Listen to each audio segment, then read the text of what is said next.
hatred.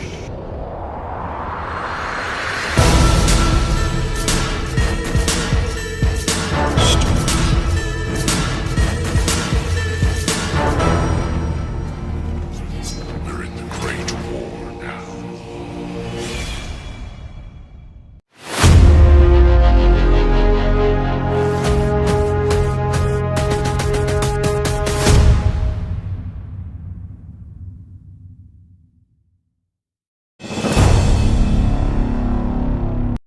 Banyak orang mengenal Kristen Ortodoks sebagai gereja tertua di dunia. Mereka menyebut diri sebagai gereja para rasul, pewaris ajaran asli sejak abad pertama. Tapi, benarkah seperti itu? Atau ada sejarah panjang yang jarang dibicarakan publik? Inilah pertanyaannya. Jika Ortodoks benar-benar paling dekat dengan ajaran para rasul, mengapa ajaran mereka berbeda dengan Kristen awal yang tercatat dalam sejarah Yahudi? Mengapa ritual, ikon, liturgi, dan struktur gereja mereka jauh lebih kompleks dibandingkan komunitas pengikut Yesus generasi pertama? Pertanyaan lainnya, apakah ajaran para rasul dulu memang berbentuk seperti teologi ortodoks sekarang? Ataukah ajaran itu berubah sedikit demi sedikit melalui konsili, konflik kekuasaan, dan pengaruh budaya Romawi Bizantium? Pertanyaan ini penting untuk dibahas, karena sejarah kekristenan awal bukan kisah yang lurus dan sederhana. Sejak abad pertama, berbagai kelompok yang mengaku sebagai pengikut Yesus memiliki keyakinan teologi yang berbeda. Ada kelompok Yahudi Nasrani, kelompok Paulus, kelompok Gnostik, kelompok Ebionit, dan komunitas-komunitas lain yang memegang tafsir berbeda tentang siapa Yesus sebenarnya. Kristen Ortodoks muncul dari salah satu jalur sejarah itu, bukan dari semuanya. Dan jalur ini terbentuk bukan hanya oleh para rasul, tetapi oleh perkembangan besar di Kekaisaran Romawi Timur. Pengaruh budaya Yunani, filsafat Plato, politik Kaisar Konstantin, hingga keputusan konsili Nisea dan konsili-konsili berikutnya membentuk struktur teologi ortodoks yang kita lihat hari ini. Karena itu, muncul pertanyaan penting. Apakah Kristen Ortodoks menjaga ajaran asli?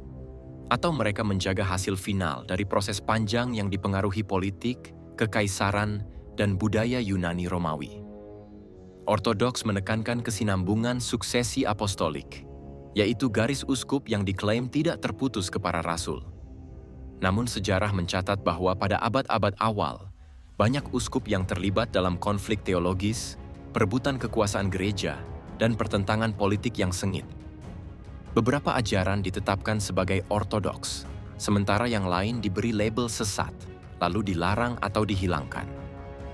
Di sisi lain, kelompok Yahudi Nasrani yang lebih dekat secara budaya dan bahasa dengan Yesus justru tidak berkembang menjadi gereja besar. Ajaran mereka banyak yang berlawanan dengan doktrin Trinitas, keilahian Yesus, dan struktur hierarki gereja. Ini menimbulkan pertanyaan baru. Mengapa kelompok yang paling dekat dengan akar sejarah justru dikesampingkan oleh gereja besar yang dibentuk kekaisaran? Sepanjang abad keempat hingga ketujuh, gereja ortodoks terus berkembang di bawah kekaisaran Bizantium. Liturginya dibentuk, ikon-ikonnya distandardisasi, dogmanya dibakukan, dan struktur gerejanya mengikuti model birokrasi kekaisaran. Banyak keputusan penting tidak muncul dari ajaran Yesus secara langsung, tetapi dari konsili politik religius yang melibatkan ratusan uskup dan campur tangan kaisar. Jadi, ketika kita bertanya, apakah Kristen Ortodoks masih asli dari para rasul? Jawabannya tidak sesederhana ya atau tidak. Ada yang asli, ada yang diwarisi, ada yang berubah, dan ada yang ditambahkan. Sejarahnya penuh lapisan-lapisan pengaruh yang saling bertumpuk. Inilah yang membuat topik ini menarik untuk diperbincangkan. Banyak orang tidak sadar bahwa ajaran dan struktur Kristen Ortodoks saat ini adalah hasil perjalanan panjang yang sangat kompleks. Pertanyaannya kembali ke Anda sebagai penonton. Menurut Anda, apakah Kristen Ortodoks benar-benar pewaris ajaran para rasul? Atau hanya salah satu cabang yang berhasil bertahan karena dukungan kekaisaran? Tulis pendapat Anda di komentar. Kita bahas bersama. Tetapi, apakah benar ajarannya tetap murni selama 2000 tahun, Atau justru mengalami banyak penyesuaian akibat perang politik, konsili, dan perebutan kekuasaan di dalam Kekaisaran Romawi dan Bizantium? Pertanyaan ini selalu muncul ketika kita menelusuri sejarah panjang gereja. Sebab, perjalanan agama ini tidak pernah berdiri dalam ruang kosong. Ia berada di tengah kekuasaan kaisar, konflik antar uskup, dan situasi geopolitik yang terus berubah. Sepanjang abad-abad awal, ajaran-ajaran Kristen ditantang oleh banyak kelompok. Ada perdebatan panjang tentang siapa Yesus sebenarnya, bagaimana sifat Tuhan dipahami, bagaimana hubungan antara manusia dan wahyu, dan apa yang dianggap sebagai ajaran yang benar. Karena itu, gereja mengadakan berbagai konsili untuk menetapkan keputusan resmi.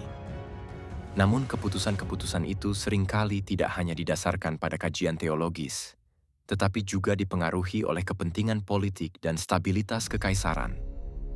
Banyak catatan sejarah menunjukkan bahwa kaisar ikut campur dalam menentukan ajaran mana yang dianggap ortodoks. Konsili Nisea, Konstantinopel, Efesus, dan Kalsedon adalah contoh konsili besar yang menentukan arah teologi Kristen hingga sekarang. Dan setiap konsili diwarnai konflik, perdebatan, bahkan penyingkiran tokoh-tokoh yang dianggap berbeda pandangan. Selain itu, pergantian kaisar juga mempengaruhi doktrin yang dianut. Ketika kaisar mendukung satu aliran teologi, ajaran itu menjadi dominan. Tetapi jika kaisar berikutnya mendukung aliran lain, posisi teologi pun bisa berubah. Hal ini terjadi berulang kali, terutama pada abad keempat dan kelima, ketika perdebatan antara kelompok Arius, Athanasius, Nestorian, dan monofisit sangat kuat. Konflik internal gereja juga berperan besar. Uskup-uskup saling bersaing mendapatkan pengaruh. Kota-kota besar seperti Alexandria, Antioquia, Roma, dan Konstantinopel saling berebut posisi teologis dan politik. Banyak keputusan gereja justru lahir dari hasil tarik ulur kekuasaan antar pusat otoritas ini. Akibatnya, ajaran Kristen tidak berkembang sebagai satu garis lurus sejak para rasul. Ia berkembang melalui proses panjang, penuh dinamika, perdebatan, dan penyesuaian. Ada ajaran yang dipertahankan, tetapi banyak juga yang berubah atau ditambahkan. Dari situ kita bisa melihat bahwa perjalanan 2000 tahun tidak mungkin tanpa pengaruh dari situasi zaman, kekuasaan politik, serta perubahan struktur sosial. Pertanyaan kembali untuk penonton. Apakah tradisi yang bertahan hingga sekarang benar-benar ajaran paling asli? Atau ajaran yang dianggap ortodoks adalah hasil keputusan politik dan konsili yang menghapus alternatif lainnya? Pada abad pertama, tidak ada satu gereja tunggal yang terorganisir seperti hari ini. Komunitas-komunitas pengikut Yesus tersebar di berbagai wilayah dan berjalan secara independen. Setiap kelompok memiliki pemimpin, tradisi, dan penafsiran yang berbeda-beda tentang ajaran Yesus dan para rasul. Di Yerusalem, komunitas yang dipimpin Yakobus berpegang pada hukum Yahudi dan tetap mempertahankan identitas sebagai bagian dari Bani Israel.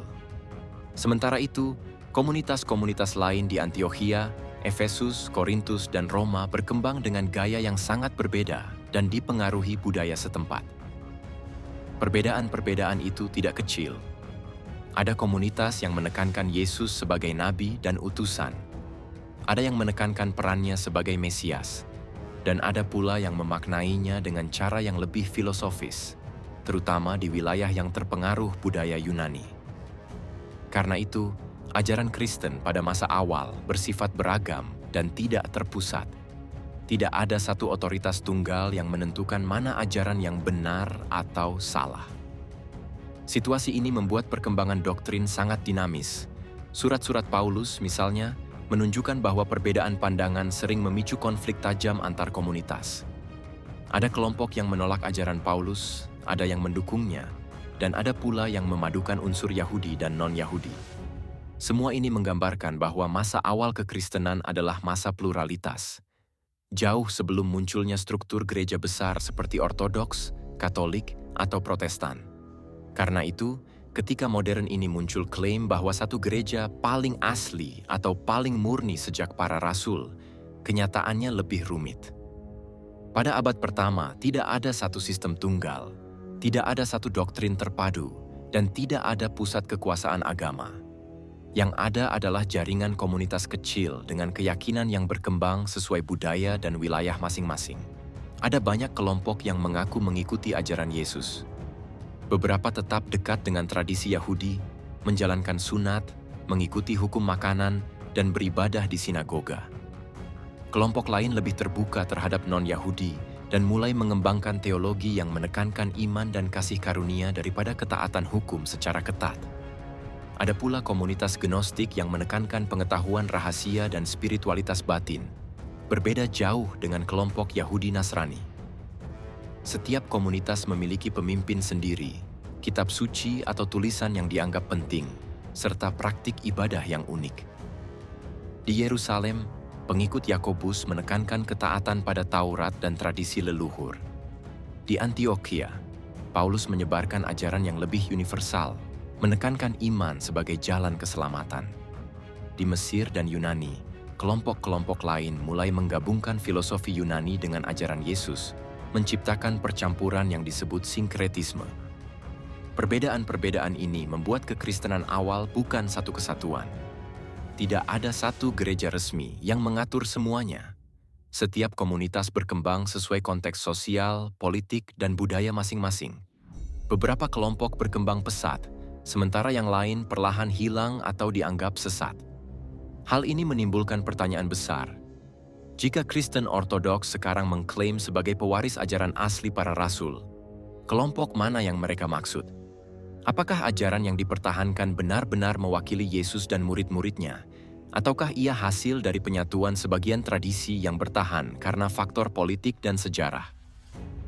Ebionit adalah salah satu kelompok Kristen awal yang menekankan Yesus sebagai nabi dan utusan Allah, bukan sebagai Tuhan atau bagian dari Trinitas. Mereka tetap menjalankan hukum Taurat, termasuk sunat, peraturan makanan, dan ibadah di sinagoga.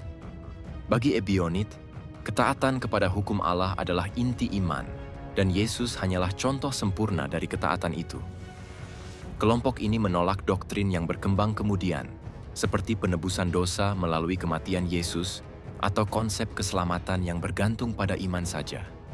Mereka tetap memandang bahwa keselamatan datang melalui perbuatan baik, ketaatan pada hukum, dan hidup sesuai kehendak Allah. Ebionit menjadi contoh nyata bahwa pada masa awal, ajaran Yesus tidak pernah otomatis berarti Trinitas atau penghapusan syariat. Bahkan, beberapa komunitas awal mempertahankan akar Yahudi mereka dengan ketat. Namun, seiring berjalannya waktu dan pengaruh Paulus, kelompok seperti Ebionit semakin tersingkir. Ajaran mereka dianggap menyimpang oleh konsili-konsili yang mulai memformalkan doktrin ortodoks. Pertanyaannya, apakah ajaran ortodoks yang bertahan hingga sekarang benar-benar mencerminkan apa yang dipegang oleh Yesus dan murid-muridnya? Ataukah ia hasil seleksi sejarah dan politik yang menyingkirkan kelompok seperti Ebionit? Nasrani adalah salah satu komunitas Kristen awal yang menegaskan bahwa Yesus adalah Mesias dari Bani Israel, tetapi bukan makhluk ilahi. Mereka tetap menjalankan hukum Taurat, berdoa di sinagoga, dan menekankan ketaatan kepada Allah yang Esa. Bagi mereka, Yesus adalah nabi dan pemimpin rohani, sosok yang mengajarkan ketaatan, amal, dan kepatuhan pada hukum Tuhan, bukan sosok yang harus disembah. Kelompok ini menolak gagasan bahwa iman saja cukup untuk keselamatan tanpa perbuatan. Mereka tetap meyakini bahwa ketaatan pada hukum Allah adalah fondasi utama kehidupan spiritual, dan segala pengajaran Yesus harus selaras dengan Taurat. Perjamuan suci, doa, dan pengajaran para rasul menjadi pusat praktik ibadah mereka, menunjukkan bahwa kehidupan religius lebih dari sekadar kepercayaan internal, tapi juga tindakan nyata dalam ketaatan. Seiring waktu, pengaruh Nasrani mulai terpinggirkan oleh kelompok lain yang menerima ajaran Paulus dan ide-ide Helenistik. Doktrin yang menekankan iman tanpa amal mulai menyebar, menggeser praktik ketaatan dan hukum yang dulu menjadi inti ajaran Yesus. Namun, Nasrani tetap menjadi bukti nyata bahwa banyak komunitas Kristen awal berpegang teguh pada akar Yahudi mereka dan menekankan tauhid murni. Pertanyaannya menjadi menggugah. Jika Yesus dan para muridnya mengajarkan ketaatan, hukum, dan pengabdian kepada Allah yang Esa, Mengapa ajaran yang bertahan dan menjadi dominan saat ini menekankan Trinitas dan keselamatan hanya melalui iman? Apakah ini perubahan alami dari perjalanan sejarah? Ataukah pengaruh politik, budaya, dan konsili gereja yang memilih satu arah doktrin tertentu? Kisah Nasrani mengingatkan kita bahwa sejarah agama seringkali jauh lebih kompleks daripada narasi tunggal yang kita dengar.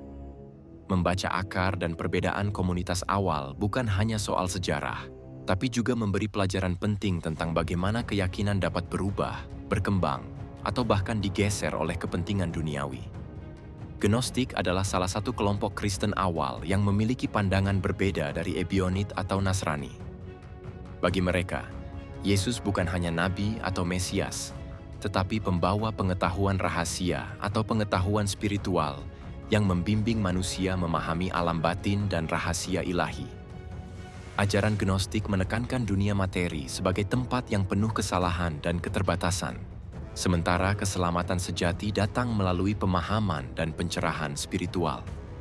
Mereka percaya bahwa manusia memiliki unsur ilahi yang terperangkap dalam tubuh, dan Yesus hadir untuk membebaskan jiwa melalui pengetahuan kelompok ini, sering menginterpretasikan kisah-kisah Injil secara alegoris, berbeda dari pemahaman literal komunitas lain. Ritual, meditasi, dan praktik batin menjadi pusat kehidupan spiritual mereka, bukan sekadar kepatuhan hukum atau ritual fisik. Gnostik menolak doktrin yang mulai berkembang di gereja mayoritas, seperti Trinitas atau penekanan pada iman tanpa amal. Mereka melihat ajaran-ajaran itu sebagai distorsi dari pesan asli Yesus yang lebih menekankan pengalaman batin dan pemahaman rohani. Meski pengaruh mereka besar di beberapa wilayah pada abad pertama hingga ketiga, Gnostik perlahan disingkirkan oleh konsili yang membentuk doktrin resmi. Banyak tulisan dan kitab Gnostik dianggap sesat, dibakar, atau disembunyikan, sehingga suara mereka hampir hilang dari sejarah mainstream Kristen. Kisah Gnostik menunjukkan kompleksitas dunia Kristen awal. Ia bukan hanya soal iman sederhana, tapi pertarungan ide, interpretasi, dan cara manusia memahami hakikat Yesus dan hubungan dengan Tuhan. Memahami Gnostik membantu melihat bahwa perjalanan iman awal sangat beragam, jauh dari narasi tunggal yang sering terdengar. Proto-Ortodoks adalah kelompok Kristen awal yang kemudian menjadi cikal bakal Kristen Ortodoks. Mereka muncul di tengah keragaman ajaran pada abad pertama dan kedua, ketika berbagai komunitas Kristen masih memiliki pandangan yang berbeda tentang siapa Yesus sebenarnya dan bagaimana seharusnya ajarannya dijalankan. Kelompok ini menekankan Yesus sebagai Mesias sekaligus anak Allah, menggabungkan keyakinan pada nubuat Yahudi dengan interpretasi yang mulai diterima oleh dunia Romawi. Mereka ingin menciptakan identitas yang jelas dan menyatukan umat yang tersebar agar tidak terpecah oleh perbedaan pandangan yang bisa melemahkan iman Kristen.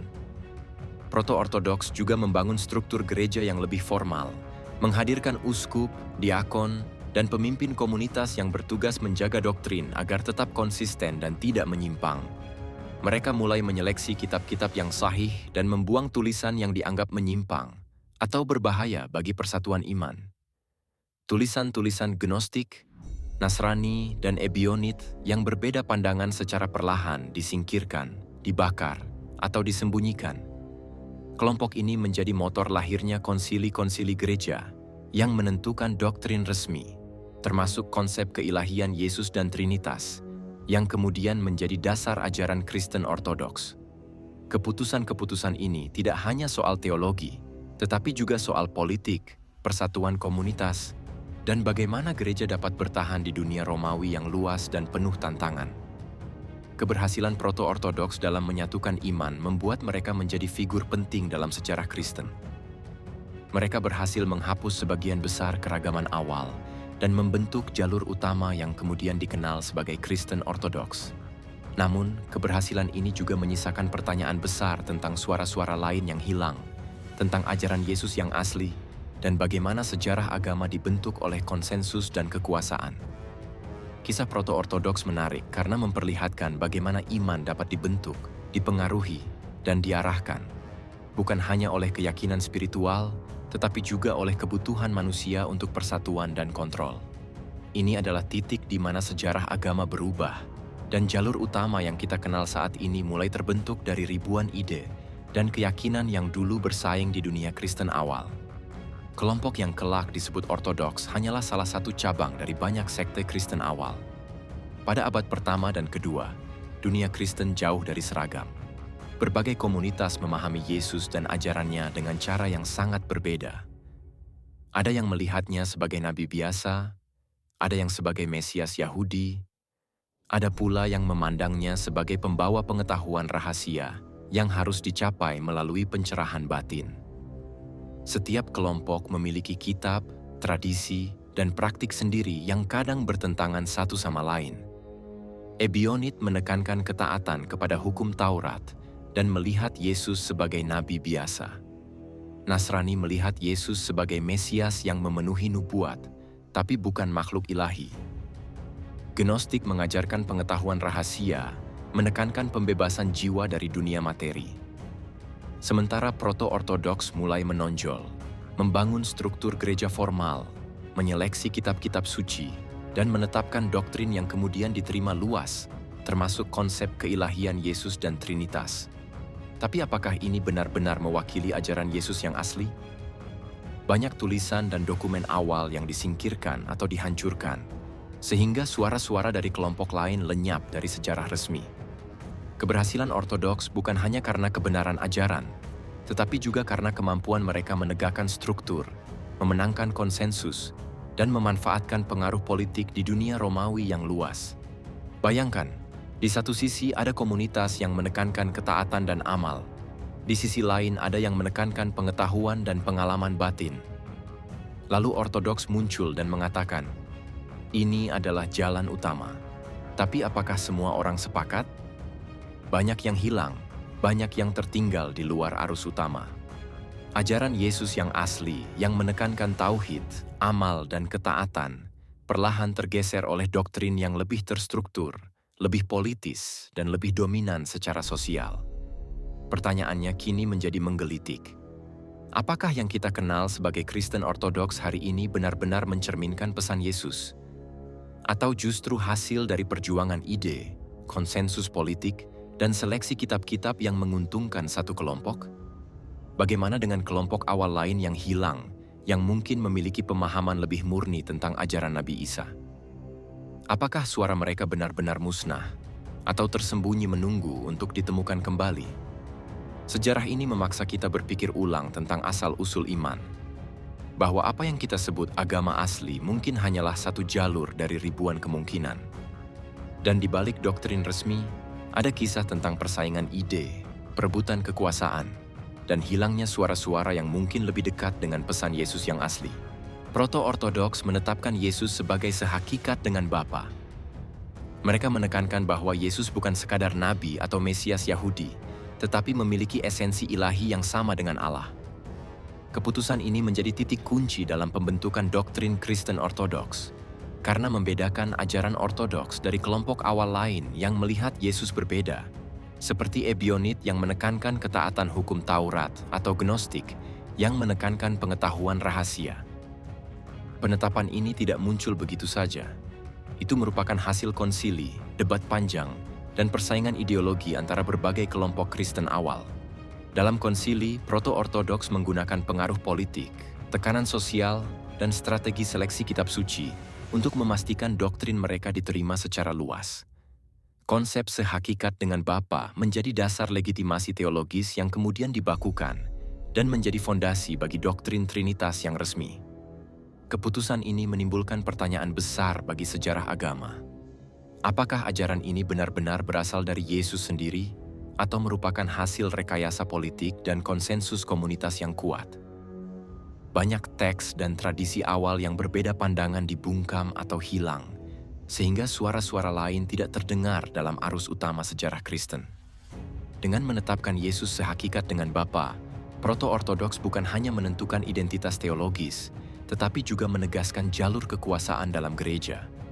Mereka membentuk narasi resmi yang mempengaruhi bagaimana jutaan orang memahami Yesus selama ribuan tahun. Namun pertanyaannya tetap menggelitik. Apakah ini jalan yang benar-benar sesuai dengan pesan asli Yesus? atau jalur yang dipilih oleh manusia untuk menyatukan komunitas, mengendalikan doktrin, dan memenangkan persaingan ideologi. Doktrin ini sebelumnya tidak disepakati oleh semua gereja. Pada abad-abad awal, komunitas Kristen sangat beragam, dengan setiap kelompok memiliki pandangan sendiri tentang siapa Yesus dan bagaimana ajarannya harus dijalankan. Banyak gereja menolak klaim bahwa Yesus sehakikat dengan Bapa, karena mereka masih memandangnya sebagai nabi, Mesias Yahudi, atau pembawa pengetahuan rahasia. Perdebatan ini berlangsung sengit dan kadang memunculkan konflik politik, karena gereja bukan hanya lembaga spiritual, tetapi juga sarana pengaruh sosial dan kekuasaan. Konsili dan pertemuan para pemimpin gereja menjadi arena untuk menentukan doktrin mana yang akan diakui secara resmi, sementara kelompok lain yang berbeda pandangan perlahan tersingkir atau dibungkam. Akibatnya, doktrin yang kini dikenal sebagai ortodoks muncul bukan semata karena kebenaran murni ajaran Yesus, tetapi karena kemampuan kelompok tertentu menegaskan posisi mereka, menyatukan gereja, dan mengontrol narasi sejarah. Hal ini menimbulkan pertanyaan besar bagi umat modern. Sejauh mana doktrin yang kita pelajari hari ini benar-benar mencerminkan pesan asli Yesus, dan sejauh mana hasil dari proses seleksi politik dan sosial? Perbedaan ini menyoroti bahwa awal kekristenan bukanlah sebuah jalur tunggal yang lurus, melainkan sebuah jaringan kompleks ide, persaingan, dan kompromi yang membentuk wajah agama yang kita kenal sekarang. Trinitas disempurnakan menjadi formula 3 pribadi satu zat. Konsep ini menetapkan bahwa Bapa, Putra, dan Roh Kudus adalah 3 pribadi berbeda, tetapi tetap satu esensi ilahi. Penetapan ini bukanlah pemahaman yang muncul secara spontan, melainkan hasil konsensus panjang dari konsili dan diskusi teologis yang kompleks. Sebelumnya, banyak komunitas Kristen awal menolak pandangan ini, karena mereka masih memahami Yesus sebagai nabi atau Mesias Yahudi, atau menekankan aspek manusianya. Proto-ortodoks menggunakan kekuatan politik, strategi sosial, dan seleksi kitab suci untuk menegaskan doktrin ini, sehingga formula 3 pribadi satu zat akhirnya diterima secara luas sebagai fondasi ajaran resmi gereja. Proses ini menimbulkan pertanyaan besar bagi siapapun yang menelaah sejarah kekristenan. Apakah konsep Trinitas ini benar-benar berasal dari ajaran Yesus, atau lebih merupakan hasil kompromi politik dan filosofi Yunani Romawi yang diserap oleh gereja untuk menyatukan komunitas dan memenangkan legitimasi di mata Kekaisaran Romawi? Dengan disepakatinya formula 3 pribadi satu zat, ortodoksi berhasil menyatukan berbagai cabang dan membentuk identitas gereja resmi, sekaligus menghilangkan banyak tradisi awal yang berbeda pandangan. Sejarah ini menunjukkan bahwa ajaran agama bisa dipengaruhi oleh kekuasaan, politik, dan strategi sosial, bukan hanya oleh pesan spiritual murni. Doktrin ini juga menentukan sifat Yesus dengan konsep 2 kodrat, manusia dan ilahiyah. Artinya, Yesus dipahami memiliki kodrat manusia yang sempurna, sekaligus kodrat ilahi yang tak terpisahkan. Penetapan ini muncul dari perdebatan panjang di kalangan teolog awal, karena banyak komunitas Kristen awal memiliki pandangan berbeda tentang siapa Yesus sebenarnya. Beberapa kelompok menekankan kemanusiaan Yesus, melihatnya sebagai nabi atau Mesias Yahudi, sementara yang lain menekankan sisi ilahi atau spiritualnya. Proto-ortodoks memadukan kedua aspek ini menjadi doktrin resmi, dengan tujuan menyatukan gereja dan memberikan jawaban teologis yang diterima luas. Keputusan tentang 2 kodrat ini tidak hanya teologis, tetapi juga politis. Konsili dan pemimpin gereja menggunakan pengaruh sosial, tekanan politik, dan seleksi teks suci untuk menegaskan doktrin ini, sehingga suara komunitas lain perlahan tersingkir. Hasilnya, Kristen Ortodoks modern memiliki pemahaman resmi tentang Yesus yang berbeda jauh dari beberapa pandangan awal. Dan ini memunculkan pertanyaan, apakah ajaran ini benar-benar berasal dari Yesus atau merupakan hasil rekayasa doktrin untuk menyatukan umat dan mengendalikan sejarah agama? Penetapan 2 kodrat ini menjadi fondasi bagi banyak ajaran Kristen selanjutnya, termasuk doktrin keselamatan dan Trinitas. Namun, bagi sejarawan dan pengkaji agama, hal ini menunjukkan bagaimana interpretasi manusia dan kepentingan politik dapat membentuk wajah agama yang diteruskan selama ribuan tahun. Tahun 1054 terjadi peristiwa skisma besar. Peristiwa ini menandai perpecahan resmi antara Gereja Barat, Katolik Roma, dan Gereja Timur, Ortodoks. Perpecahan ini bukan terjadi secara tiba-tiba, tetapi merupakan puncak dari ketegangan yang telah berlangsung selama berabad-abad, meliputi perbedaan teologis, politik, budaya, dan bahasa. Salah satu isu utama adalah otoritas Paus di Roma. Gereja Barat menekankan supremasi Paus, sementara Gereja Timur menekankan kepemimpinan kolegial para uskup dan patriark di berbagai wilayah. Perbedaan ini diperparah oleh praktik liturgi, tradisi teologis, dan interpretasi kitab suci yang mulai menyimpang satu sama lain. Skisma besar bukan hanya soal doktrin, tetapi juga tentang pengaruh politik dan kontrol wilayah. Gereja Timur mempertahankan tradisi Yunani, filsafat dan teologi pra-ortodoks, sementara Gereja Barat semakin dipengaruhi budaya Latin dan politik Kekaisaran Romawi Barat. Peristiwa ini meninggalkan dampak panjang. Komunikasi antara kedua gereja menjadi terputus. Kerjasama spiritual dan sosial berkurang, dan perbedaan teologis yang sebelumnya bisa dinegosiasikan kini menjadi permanen. Skisma ini juga memunculkan pertanyaan bagi umat modern. Seberapa jauh doktrin dan praktik agama terbentuk karena kebutuhan politik dan budaya, bukan murni ajaran spiritual? Skisma besar menjadi titik balik sejarah Kristen, memisahkan dua tradisi besar yang hingga kini memiliki identitas, ritual, dan doktrin masing-masing.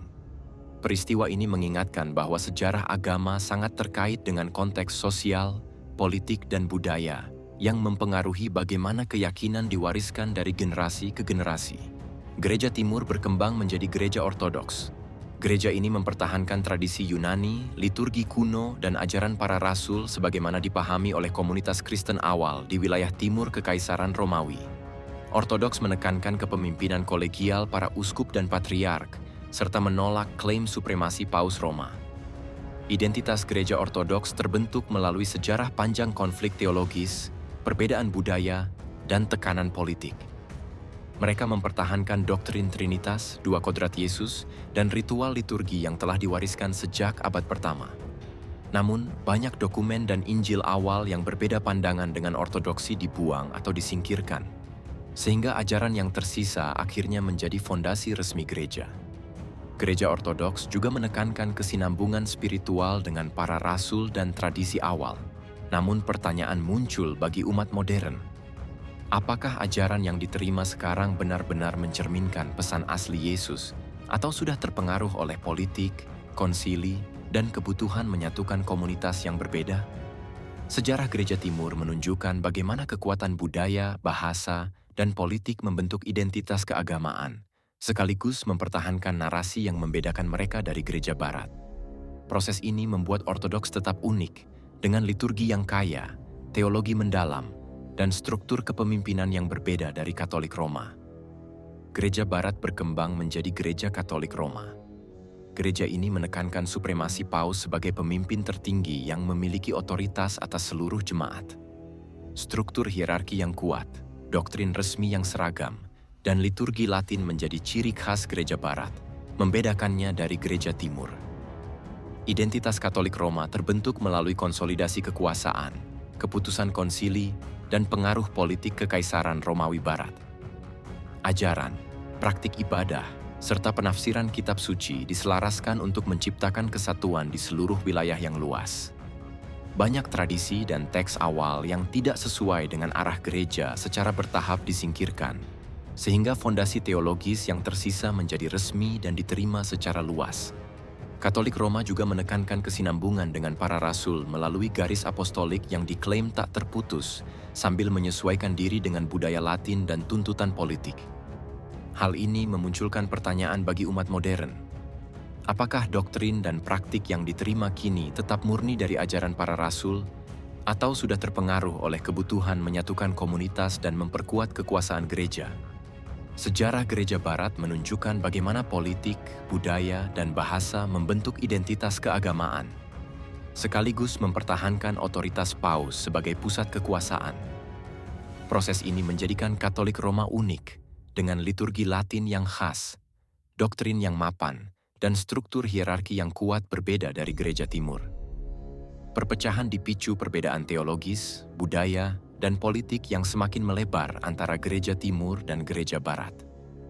Gereja Timur menekankan kepemimpinan kolegial para uskup dan patriark, sementara Gereja Barat menekankan supremasi paus sebagai otoritas tertinggi. Perbedaan bahasa dan liturgi juga menjadi faktor penting. Gereja Timur menggunakan bahasa Yunani dan mempertahankan tradisi liturgi kuno, sedangkan Gereja Barat menggunakan bahasa Latin dan mengembangkan ritus serta praktik yang berbeda. Isu-isu seperti pemahaman tentang Trinitas, kodrat Yesus, dan penggunaan filioque dalam syahadat Trinitas menambah ketegangan antara kedua belah pihak. Selain aspek teologis, pengaruh politik memperkuat perpecahan.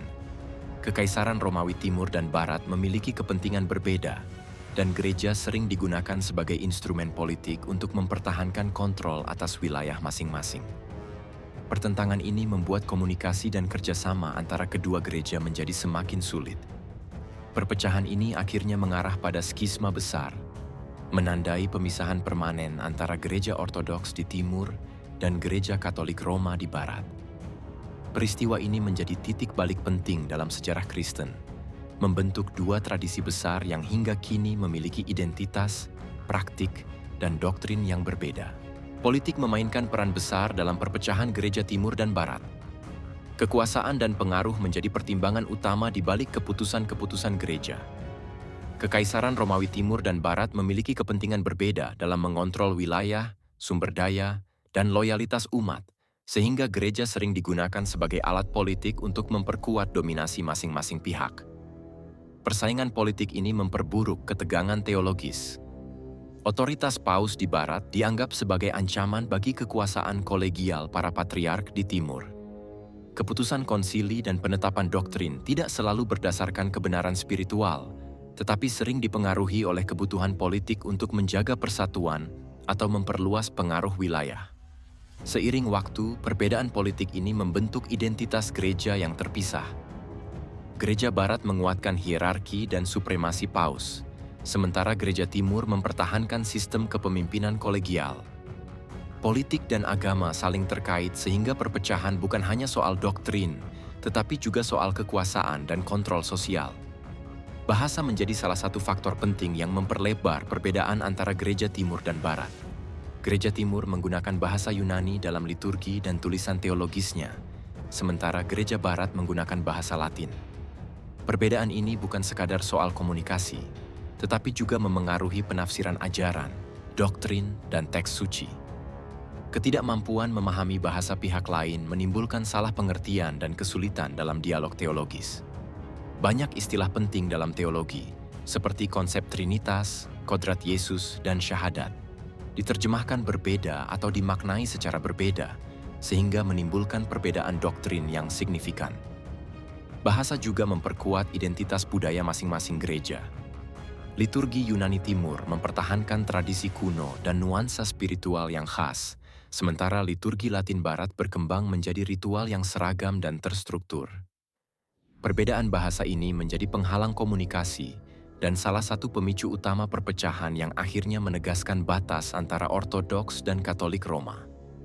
Penambahan doktrin filioque menjadi salah satu pemicu teologis paling kontroversial dalam perpecahan Gereja Timur dan Barat.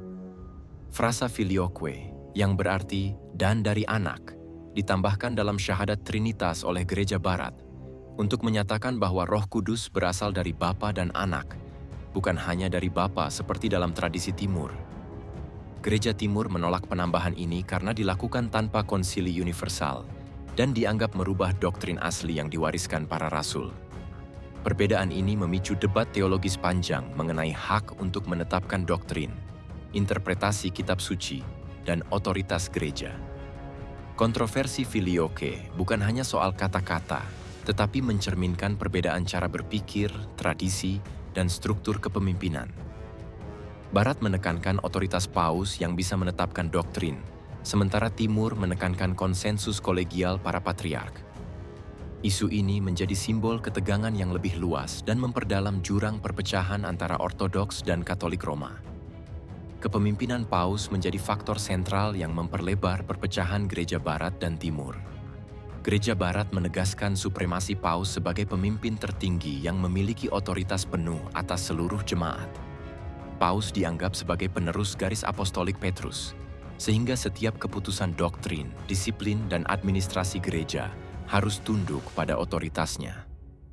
Gereja Timur menolak klaim ini, menekankan kepemimpinan kolegial para patriark dan uskup. Patriark Konstantinopel, Alexandria, Antioquia, dan Yerusalem memiliki otoritas masing-masing, dan keputusan penting diambil secara bersama melalui konsili, bukan diputuskan oleh satu pemimpin tunggal.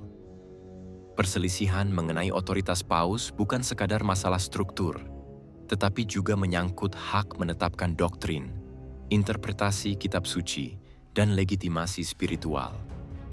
Perbedaan ini memuncak pada skisma besar, menjadikan Barat dan Timur menjalani jalur terpisah dengan tradisi, liturgi, dan pandangan teologis yang berbeda hingga kini.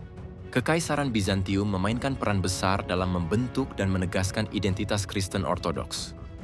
Pemerintahan Bizantium menjadikan Gereja Ortodoks sebagai agama resmi negara, menjalin hubungan erat antara kekuasaan politik dan institusi keagamaan.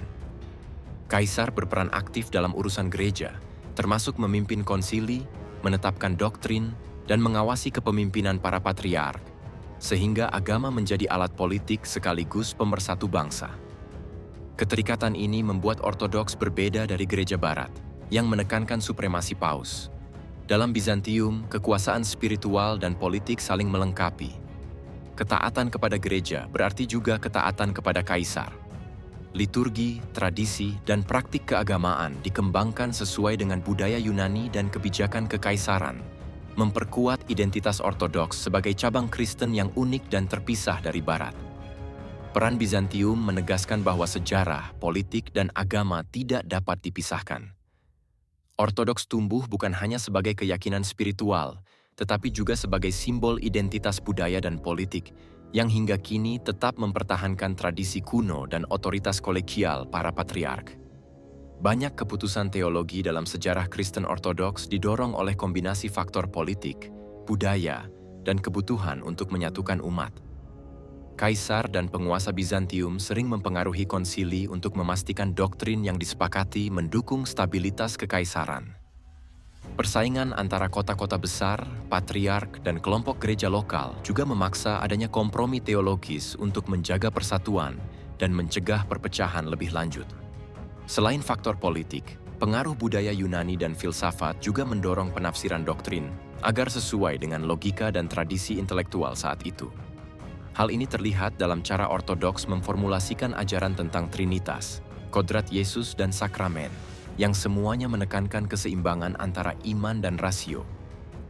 Kebutuhan praktis juga memengaruhi keputusan teologis. Gereja perlu menjaga identitas, ritual, dan liturgi yang konsisten agar umat dapat dipersatukan, sekaligus memperkuat legitimasi spiritual para pemimpin. Kombinasi politik, budaya, dan kebutuhan praktis ini membentuk wajah Ortodoks yang unik, berbeda dari tradisi Barat, dan tetap mempertahankan otoritas kolegial para patriark hingga hari ini. Kepentingan politik menjadi salah satu pendorong utama pembentukan doktrin dan kebijakan dalam sejarah Kristen Ortodoks. Kekaisaran Bizantium menggunakan gereja sebagai alat untuk memperkuat kontrol atas wilayah dan rakyatnya, memastikan bahwa keputusan teologis selaras dengan kepentingan negara. Kaisar berperan langsung dalam konsili, menetapkan doktrin, dan mengawasi para patriark, sehingga agama sekaligus menjadi instrumen politik untuk mempersatukan bangsa dan menegakkan otoritas kekaisaran. Pertarungan politik antara kota-kota besar, patriark, dan kelompok gereja lokal juga memengaruhi arah ajaran. Dalam banyak kasus, keputusan teologis dibuat bukan semata untuk kebenaran rohani, tetapi untuk menjaga stabilitas, mencegah pemberontakan, dan memperkuat legitimasi penguasa. Kepentingan politik ini juga menjelaskan mengapa Ortodoks mengembangkan identitas yang berbeda dari Barat. Sementara Gereja Barat menekankan supremasi paus, Ortodoks menekankan kepemimpinan kolegial para patriark yang lebih mudah disesuaikan dengan struktur kekaisaran dan kepentingan politik Bizantium. Hasilnya, agama dan politik saling terkait erat, membentuk wajah Ortodoks yang unik dan tahan lama. Kekuasaan kaisar memainkan peran sentral dalam membentuk Gereja Ortodoks. Kaisar Bizantium tidak hanya sebagai penguasa politik, tetapi juga dianggap pelindung dan pengawas gereja. Ia berperan aktif dalam menentukan doktrin, memimpin konsili, dan mengawasi para patriark, sehingga keputusan teologis sering dipengaruhi oleh kebutuhan untuk memperkuat otoritas dan stabilitas kekaisaran. Kekuasaan kaisar memastikan bahwa agama mendukung agenda politik, menjaga persatuan wilayah, dan memperkuat loyalitas rakyat. Dalam banyak kasus, pengaruh kaisar menentukan siapa yang dianggap ortodoks dan siapa yang dianggap sesat. Intervensi ini membuat gereja dan negara saling terkait, sehingga ortodoks berkembang dengan identitas yang berbeda dari gereja barat yang menekankan supremasi paus. Kaisar juga memanfaatkan gereja untuk menegakkan budaya dan tradisi Yunani, mempersatukan liturgi, dan mengarahkan praktik keagamaan agar selaras dengan kebijakan negara. Kekuatan politik dan agama yang terintegrasi ini menjadikan ortodoks unik, bertahan selama ribuan tahun, dan mempertahankan sistem kepemimpinan kolegial yang berbeda dari barat hingga kini. Stabilitas negara menjadi alasan utama mengapa Kekaisaran Bizantium sangat menekankan pengaruhnya terhadap gereja ortodoks. Kaisar memandang gereja bukan hanya sebagai lembaga spiritual, tetapi juga sebagai pilar politik yang menjaga kesatuan dan ketertiban di seluruh kekaisaran. Doktrin, liturgi, dan kepemimpinan gereja diarahkan agar mendukung kebijakan negara dan meminimalkan konflik internal. Konsili dan keputusan teologis sering dipengaruhi oleh kebutuhan untuk mencegah perpecahan yang bisa melemahkan kekuasaan. Kaisar menggunakan agama untuk mempersatukan etnis, budaya, dan wilayah yang beragam, sehingga stabilitas politik dan sosial terjaga. Keterkaitan antara gereja dan negara ini membedakan ortodoks dari tradisi barat. Sementara gereja barat menekankan supremasi paus, ortodoks menekankan kolegialitas para patriark dengan pengawasan kaisar, menciptakan keseimbangan antara otoritas spiritual dan politik. Sistem ini memungkinkan ortodoks bertahan selama berabad-abad, mempertahankan tradisi, dan menjaga identitas Kekaisaran Bizantium hingga jatuhnya Konstantinopel. Gereja ortodoks berkembang pesat sebagian besar karena dukungan langsung dari negara, bukan semata-mata karena kelanjutan tradisi rasuli. Kekaisaran Bizantium menjadikan gereja sebagai lembaga resmi, memberikan perlindungan hukum, sumber daya, dan legitimasi politik yang kuat. Dengan bantuan negara, gereja mampu menyebarkan liturgi, membangun institusi pendidikan keagamaan, dan menegakkan doktrin secara konsisten di seluruh wilayah kekaisaran. Keterikatan ini membuat keputusan teologis sering dipengaruhi oleh kepentingan politik dan kebutuhan negara. Penguasa dapat menentukan siapa yang dianggap ortodoks dan siapa yang dianggap sesat, sehingga gereja menjadi instrumen stabilitas dan kontrol sosial. Perkembangan ini membedakan ortodoks dari cabang Kristen lain yang lebih menekankan otoritas rasuli atau kepatuhan terhadap tradisi awal. Dalam ortodoks, agama dan negara berjalan beriringan, membentuk identitas keagamaan yang kuat, terstruktur, dan bertahan selama ribuan tahun hingga kini. Ortodoks mempertahankan tradisi dan struktur yang sangat erat dengan kekuasaan negara dan warisan Bizantium. Gereja tetap menjaga liturgi kuno, bahasa ibadah Yunani atau Slavonik, serta praktik sakramental yang telah diwariskan selama berabad-abad. Selain itu, ortodoks menekankan kepemimpinan kolegial para patriark, berbeda dengan supremasi paus di barat. Sistem ini memungkinkan gereja mempertahankan otonomi di masing-masing wilayah sambil tetap terhubung dalam doktrin dan ritus. Ortodoks juga mempertahankan hubungan erat antara politik dan agama, memastikan bahwa ajaran dan praktiknya selaras dengan stabilitas sosial dan identitas nasional. Dengan cara ini, gereja mampu mempertahankan tradisi, menghindari perubahan drastis, dan tetap menjadi simbol spiritual dan budaya yang kuat hingga zaman modern. Ortodoks mempertahankan penggunaan ikon-ikon suci sebagai bagian inti dari ibadah dan spiritualitas. Ikon bukan sekadar lukisan, tetapi dianggap jendela yang menghubungkan manusia dengan dunia ilahi, memperkuat pengalaman rohani umat. Setiap ikon memuat simbolisme teologis yang mendalam, dari Kristus, perawan Maria, hingga para santo dan nabi, yang mengajarkan ajaran agama melalui visualisasi. Penggunaan ikon juga mencerminkan kesinambungan tradisi Bizantium, di mana seni keagamaan dan liturgi saling terkait. Umat Ortodoks percaya bahwa ikon membawa berkat dan membantu fokus dalam doa, sehingga ikon bukan hanya hiasan, tetapi bagian hidup dari iman. Kehadiran ikon-ikon suci menegaskan identitas Ortodoks yang berbeda dari cabang Kristen lain, memperkuat rasa kontinuitas dengan masa lampau, dan menjaga agar praktik ibadah tetap konsisten selama berabad-abad hingga hari ini. Ortodoks mempertahankan liturgi panjang sebagai inti dari pengalaman ibadah. Liturgi ini dirancang untuk membimbing umat dalam perjalanan spiritual yang mendalam, menggabungkan doa, nyanyian, pembacaan kitab suci, dan sakramen dalam satu kesatuan yang khusyuk. Durasi ibadah yang panjang bukan sekadar formalitas, tetapi cara untuk memperkuat kontemplasi, mendalami misteri iman, dan membangun kesadaran akan kehadiran ilahi. Liturgi panjang juga mencerminkan kesinambungan tradisi Bizantium, di mana setiap gerakan, kata, dan nyanyian memiliki makna teologis yang mendalam. Umat belajar menghormati ritme ritual, menginternalisasi doa-doa kuno, dan menghubungkan diri dengan para santo serta nabi yang dihormati. Dengan mempertahankan liturgi panjang, Ortodoks membedakan dirinya dari cabang Kristen lain yang lebih singkat atau praktis. Tradisi ini menjaga identitas spiritual yang kaya, memperkuat disiplin iman, dan memastikan bahwa ibadah tetap menjadi pengalaman transenden yang hidup selama berabad-abad hingga saat ini.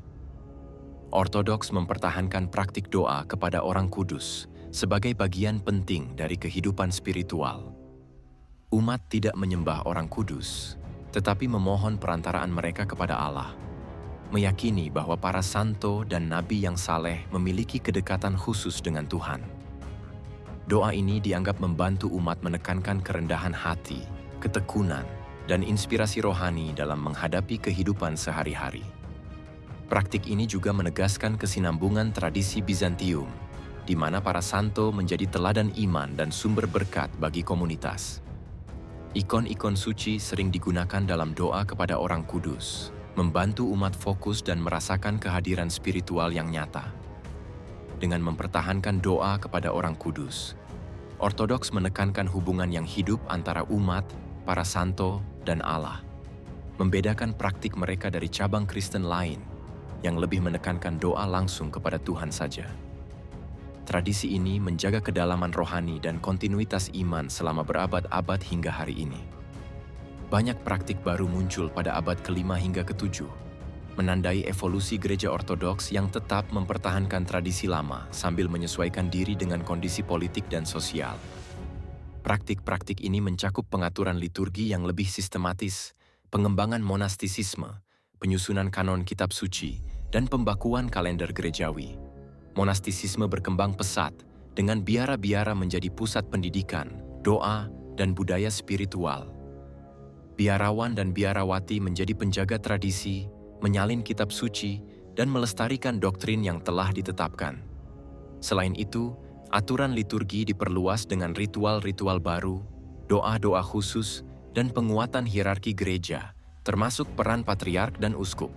Semua ini memastikan bahwa Ortodoks tetap konsisten dalam iman dan ibadah, sekaligus menanggapi tantangan politik dan sosial di wilayah Bizantium.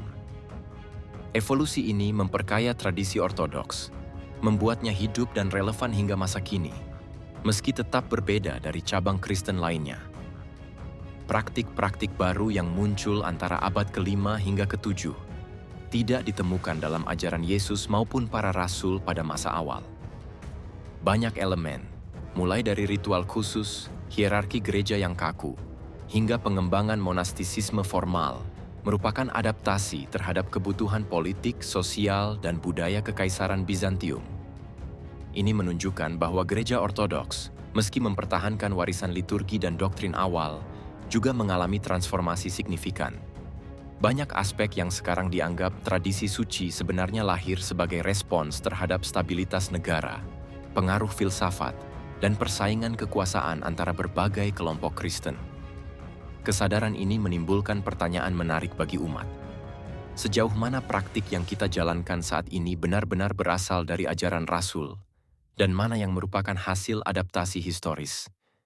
Pemahaman ini mendorong refleksi lebih dalam tentang kontinuitas iman dan sumber autentik tradisi Ortodoks. Yesus mengajarkan ketaatan kepada Allah, hidup saleh, dan kasih kepada sesama. Ia menekankan pentingnya amal nyata, doa yang tulus, dan pengikutannya pada hukum Taurat yang telah diwariskan oleh para nabi sebelumnya. Dalam ajarannya, setiap tindakan ibadah harus mencerminkan kesetiaan, kejujuran, dan integritas spiritual, bukan sekadar ritual formal. Yesus menekankan hubungan pribadi dengan Allah sebagai pusat iman, sambil menegaskan bahwa syariat dan perintah Tuhan adalah pedoman hidup yang harus dijalani.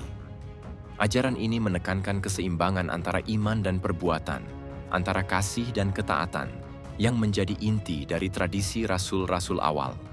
Dengan demikian, inti ajaran Yesus berbeda dari banyak praktik baru yang berkembang kemudian, seperti beberapa ritual dan doktrin yang muncul di gereja ortodoks setelah abad ke-5.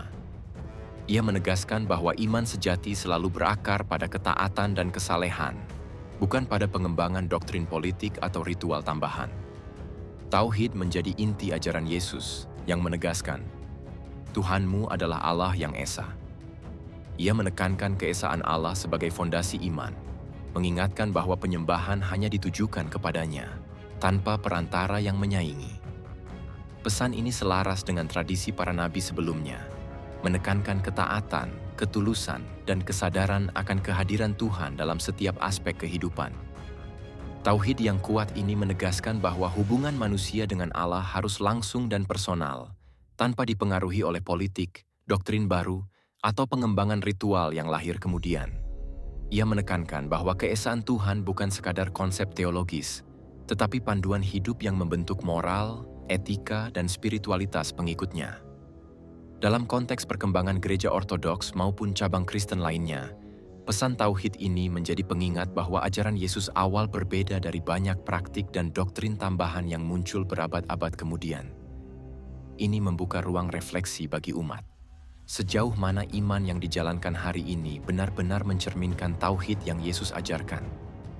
Yesus menekankan ibadah yang sederhana, tulus, dan langsung kepada Allah. Ia mengajarkan bahwa doa, puasa, dan perbuatan saleh tidak perlu dipertontonkan atau dibesar-besarkan, tetapi dilakukan dengan hati yang ikhlas. Ibadah tidak tergantung pada ritual rumit, bangunan megah, atau hierarki gereja yang kompleks, melainkan pada kesadaran dan ketaatan pribadi kepada Tuhan. Kesederhanaan ini mengajarkan bahwa hubungan manusia dengan Allah harus murni dan personal, bebas dari praktik yang lahir dari kepentingan politik atau tradisi yang berkembang berabad-abad kemudian. Yesus menekankan bahwa inti dari ibadah adalah ketulusan hati, pengendalian diri, dan kasih terhadap sesama. Prinsip ibadah sederhana ini menjadi dasar yang membedakan pengajarannya dari ritual-ritual baru yang muncul di gereja ortodoks dan cabang Kristen lain, sekaligus menjadi cermin bagi umat untuk merenungkan kembali makna sejati dari setiap doa dan perbuatan ibadah yang dilakukan hingga hari ini. Yesus menegaskan pentingnya menjaga hukum Taurat, sebagaimana tertulis dalam Matius 15:11-17. Janganlah kamu menyangka bahwa aku datang untuk meniadakan Taurat atau para nabi. Aku datang bukan untuk meniadakan, melainkan untuk menyempurnakan. Ia menekankan bahwa ketaatan kepada hukum Allah adalah fondasi hidup saleh dan jalan menuju keselamatan. Dalam ajarannya, hukum Taurat bukan beban, melainkan pedoman moral dan spiritual yang menuntun umat pada keadilan, kasih, dan kesalehan. Setiap perintah, dari larangan hingga kewajiban, memiliki tujuan untuk membentuk karakter dan hubungan manusia dengan Allah serta sesama. Prinsip ini menegaskan perbedaan antara ajaran Yesus awal dan doktrin yang muncul kemudian, seperti beberapa interpretasi Paulus yang menekankan iman di atas ketaatan syariat. Menjaga hukum Taurat menjadi bukti bahwa inti ajaran Yesus tetap berakar pada tradisi para nabi, menekankan keseimbangan antara iman, amal, dan ketaatan kepada Allah. Ortodoks memasukkan unsur-unsur baru yang sebelumnya tidak diajarkan oleh Yesus atau Rasul awal. Unsur-unsur ini meliputi ritual liturgi panjang yang kompleks, doa-doa khusus kepada orang kudus, penghormatan ikon, dan pembakuan hierarki gereja yang ketat dengan patriark dan uskup. Semua elemen ini muncul sebagai adaptasi terhadap kebutuhan politik, sosial, dan budaya Kekaisaran Bizantium, bukan sebagai perintah langsung dari ajaran Rasul. Perkembangan ini memungkinkan gereja ortodoks untuk mempertahankan identitasnya, memperkuat disiplin internal, dan menyesuaikan diri dengan kekuasaan negara. Namun, Integrasi unsur-unsur baru ini juga menimbulkan pertanyaan penting tentang kontinuitas ajaran asli Yesus. Banyak praktik yang kini dianggap sakral sebenarnya lahir dari konteks historis tertentu, sehingga menimbulkan refleksi mendalam bagi umat. Mana yang benar-benar ajaran Rasul, dan mana yang merupakan adaptasi manusiawi sepanjang sejarah gereja. Trinitas adalah doktrin yang menekankan bahwa Allah terdiri dari 3 pribadi dalam satu hakikat, Bapa, Anak, dan Roh Kudus. Konsep ini tidak muncul dalam ajaran Yesus atau dalam Injil manapun, melainkan berkembang kemudian melalui pengaruh filsafat Yunani Romawi, konsili-konsili gereja awal, dan kebutuhan politik Kekaisaran Bizantium untuk menyatukan umat Kristen di bawah satu doktrin resmi. Pembakuan Trinitas menjadi salah satu tonggak yang membedakan gereja Ortodoks dari komunitas Kristen awal seperti Ebionit dan Nasrani, yang menekankan keesaan Allah dan menolak menuhankan Yesus. Doktrin ini disempurnakan menjadi formula 3 pribadi dalam satu zat, serta menetapkan 2 kodrat Yesus, manusia dan ilahi, sebagai hasil kompromi politik teologis, bukan murni wahyu Rasul. Fakta ini menimbulkan pertanyaan penting bagi umat modern. Sejauh mana keyakinan dan praktik yang dijalankan benar-benar berasal dari ajaran Yesus? Dan sejauh mana dipengaruhi oleh sejarah, konsili, dan kepentingan kekuasaan? Trinitas, meski dianggap sakral, menunjukkan bagaimana ajaran Kristen Ortodoks berkembang seiring waktu dengan kombinasi iman, politik, dan budaya. Inkarnasi adalah doktrin yang menyatakan bahwa Yesus adalah Allah yang menjadi manusia, memiliki 2 kodrat sekaligus, ilahi dan manusiawi. Konsep ini, seperti Trinitas, tidak muncul secara eksplisit dalam ajaran Yesus atau komunitas Rasul awal. Inkarnasi berkembang melalui debat teologis, konsili-konsili gereja, dan kebutuhan politik untuk menetapkan identitas Yesus dalam menghadapi berbagai ajaran yang bersaing di abad pertama hingga ketiga. Penetapan doktrin inkarnasi bertujuan menyatukan pandangan bahwa Yesus bukan sekadar nabi atau Mesias Yahudi, tetapi sosok ilahi yang menyelamatkan umat manusia melalui kemanusiaan dan ketuhanannya sekaligus. Hal ini berbeda jauh dari pengajaran Yesus awal yang menekankan ketaatan kepada Allah, amal saleh, dan hidup menurut hukum Taurat. Doktrin ini menjadi fondasi teologi ortodoks, tetapi juga menimbulkan pertanyaan bagi umat modern tentang kontinuitas ajaran Rasul. Sejauh mana kepercayaan dan praktik yang dijalankan hari ini benar-benar sesuai dengan pengajaran Yesus, dan sejauh mana merupakan hasil konsili, kompromi politik, dan pengaruh budaya sepanjang sejarah gereja? Inkarnasi menunjukkan bagaimana aspek keilahian Yesus ditafsirkan dan dibakukan dalam tradisi yang berkembang ribuan tahun setelah masa hidupnya. Dosa warisan adalah doktrin yang menyatakan bahwa setiap manusia lahir dengan dosa asal karena pelanggaran Adam dan Hawa, dan karenanya memerlukan keselamatan melalui Yesus Kristus. Konsep ini tidak ditemukan dalam ajaran Yesus sendiri, melainkan berkembang kemudian melalui interpretasi teologis para bapa gereja dan konsili-konsili awal. Dalam doktrin ortodoks, dosa warisan menjadi dasar penekanan pada baptisan sebagai sarana penghapusan dosa sejak lahir. Hal ini menandai perubahan besar dari ajaran Yesus awal yang menekankan pertanggungjawaban individu, ketaatan pada hukum Allah, dan perbuatan saleh sebagai jalan mendekat kepada Tuhan. Fakta ini membuka ruang refleksi bagi umat. Sejauh mana doktrin-doktrin yang dijalankan sekarang, termasuk dosa warisan, merupakan pengajaran asli Yesus dan Rasul, dan sejauh mana merupakan hasil tafsir, konsili, serta pengaruh budaya dan politik sepanjang sejarah gereja. Dosa warisan menjadi salah satu contoh bagaimana ajaran Kristen Ortodoks berkembang, menafsirkan ulang ajaran asli demi kebutuhan teologi dan struktur kekuasaan. Konsep-konsep seperti Trinitas, inkarnasi, dan dosa warisan tidak diajarkan oleh Yesus secara eksplisit dalam Injil. Ajaran Yesus menekankan tauhid, ketaatan kepada hukum Taurat, amal saleh, dan hubungan langsung dengan Allah tanpa perantara konsep teologis yang kompleks. Perkembangan doktrin-doktrin ini muncul kemudian melalui proses panjang. Debat teologis di gereja awal, konsili-konsili resmi, pengaruh filsafat Yunani Romawi, serta kepentingan politik Kekaisaran Bizantium. Setiap konsep lahir sebagai usaha manusia untuk memahami, menyatukan, dan memperkuat iman dalam konteks sosial politik tertentu, bukan sebagai wahyu langsung dari Yesus. Hal ini menimbulkan pertanyaan penting bagi umat modern. Sejauh mana praktik keagamaan dan kepercayaan yang dijalankan hari ini benar-benar mencerminkan ajaran Rasul, dan sejauh mana merupakan hasil interpretasi, kompromi politik, dan pengaruh budaya sepanjang ribuan tahun sejarah Kristen Ortodoks. Pemahaman ini mendorong refleksi mendalam tentang hubungan antara iman, sejarah, dan tradisi. Ortodoks memang mempertahankan banyak tradisi kuno, tetapi pada saat yang sama juga menambah sejumlah doktrin dan praktik baru yang berkembang jauh setelah masa Yesus dan para rasul. Ajarannya merupakan hasil evolusi yang sangat panjang, membentang dari abad ke abad, melewati masa ketika para kaisar campur tangan menentukan keyakinan. Konsili-konsili besar dipanggil untuk memutuskan siapa yang dianggap benar dan siapa yang dicap sesat. Filsafat Yunani ikut membentuk konsep ketuhanan, hingga munculnya doktrin-doktrin baru yang tidak dikenal oleh murid Yesus generasi pertama. Semua ini menjadikan Kristen Ortodoks modern sebagai bangunan teologi yang rumit. Campuran tradisi kuno, keputusan politik, kekuasaan kekaisaran, debat intelektual, dan kompromi panjang di balik layar. Dan ketika semua elemen itu disatukan, muncul satu pertanyaan besar yang membuat siapapun penasaran.